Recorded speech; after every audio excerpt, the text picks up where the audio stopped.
السلام علیکم۔ پیغمبر اسلام حضرت محمد صلی اللہ علیہ وآلہ وسلم 570 میں مکہ جو سعودیہ میں واقع ہے میں پیدا ہوئے تھے۔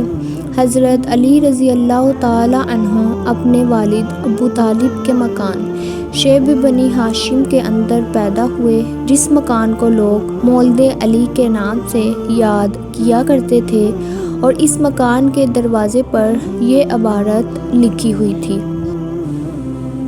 ھذا مولد امیر المومنین علی ابن ابی طالب، یعنی یہ حضرت امیر المومنین علی ابن ابو طالب کرم اللہ وجہہ الکریم کی ولادت گاہ ہے۔ حضرت علی رضی اللہ عنہ حضرت محمد صلی اللہ علیہ وآلہ وسلم کے سب سے قریبی اور اہم ساتھی تھے، اور ان کا رشتہ ایک محبت اور احترام کے ساتھ تھا۔ آپ دونوں ایک دوسرے کے لیے بہت اہم اور محترم شخصیتیں تھیں۔ حضرت علی رضی اللہ عنہ حضرت صلی اللہ علیہ وآلہ وسلم کے چہیتے چچا کے بیٹے تھے، اور آپ صلی اللہ علیہ وآلہ وسلم کی چہیتی بیٹی فاطمۃ الزہرا رضی اللہ عنہا کی شادی آپ ہی کے ساتھ ہوئی تھی۔ حضور صلی اللہ علیہ وآلہ وسلم کی طرف سے خطوط اور عہد نامے بھی بالعموم آپ ہی لکھا کرتے تھے۔ پہلے 3 خلفاء کے زمانے میں آپ کو مبشر خاص کا درجہ حاصل رہا، اور ہر اہم کام آپ کی رائے سے انجام پاتا تھا۔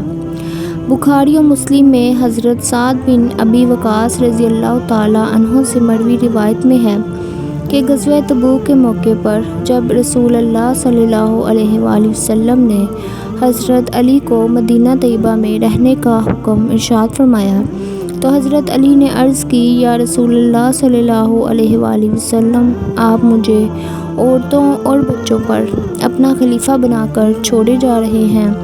گویا حضرت علی کی خواہش تھی کہ وہ مدینہ منورہ میں رہنے کے بجائے گھوڑے کی پیٹھ پر بیٹھ کر داد شجاعت دیتے اور اپنی شمشیر خارا شگاف سے دشمنوں کے سر قلم کرتے، جس پر حضور صلی اللہ علیہ وآلہ وسلم نے فرمایا کہ کیا تم اس بات پر راضی نہیں کہ میں تمہیں اس طرح چھوڑے جا رہا ہوں جس طرح حضرت موسیٰ حضرت ہارون کو چھوڑ کر گئے تھے؟ فرق صرف یہ ہے کہ میرے بعد کوئی نبی پیدا نہیں ہوگا۔ ترمذی میں حضرت سلمہ رضی اللہ تعالی عنہ سے مروی ہے کہ حضور اکرم صلی اللہ علیہ وآلہ وسلم نے ارشاد فرمایا کہ منافق علی سے محبت نہیں کرتا اور مومن علی سے بغض و عداوت نہیں رکھتا، جبکہ مشکوٰۃ شریف میں حضرت سلمہ رضی اللہ تعالی عنہ سے مروی ایک روایت میں ہے کہ حضور اکرم صلی اللہ علیہ وآلہ وسلم نے ارشاد فرمایا: جس نے علی کو برا بھلا کہا، اس نے مجھے برا بھلا کہا۔ تاریخ الخفا میں حضرت ابو طفیل رضی اللہ تعالی عنہ سے روایت ہے کہ ایک دن حضرت علی نے ایک کھلے میدان میں بہت سے لوگوں کو جمع کر کے پوچھا کہ میں تمہیں اللہ اور اس کے رسول صلی اللہ علیہ وآلہ وسلم کی قسم دے کر پوچھتا ہوں کہ رسول اللہ صلی اللہ علیہ وآلہ وسلم نے یوم غدیر خم کے موقع پر میرے متعلق کیا ارشاد فرمایا تھا؟ اس مجمع میں سے کم و بیشتر 30 افراد کھڑے تھے، اور انہوں نے گواہی دی کہ حضور اکرم صلی اللہ علیہ وآلہ وسلم نے فرمایا تھا: جس کا میں مولا، علی اس کا مولا۔ یا اللہ، جو شخص علی سے محبت رکھے تو اس سے محبت رکھ، جو شخص علی سے عداوت رکھے تو بھی اس سے عداوت رکھ۔ لیکن حضرت علی کی علمی شان سب سے جدا تھی۔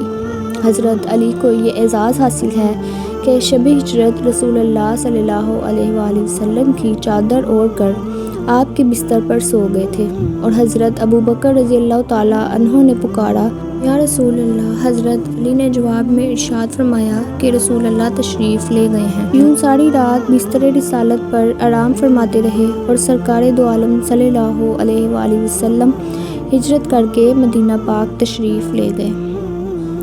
آج کے لیے اتنا ہی۔ امید ہے آپ کو یہ ویڈیو ضرور پسند آئے گی۔ اگر آپ کو میری یہ ویڈیو اچھی لگے تو اسے لائک کر دیجئے گا اور میرے چینل کو سبسکرائب کر دیجئے۔ ملتی ہوں آپ سے ایک نئی ویڈیو میں ایک نئے واقعے کے ساتھ۔ تب تک اپنا بہت خیال رکھیے گا اور مجھے اپنی دعا میں ضرور یاد رکھیے گا۔ اللہ حافظ۔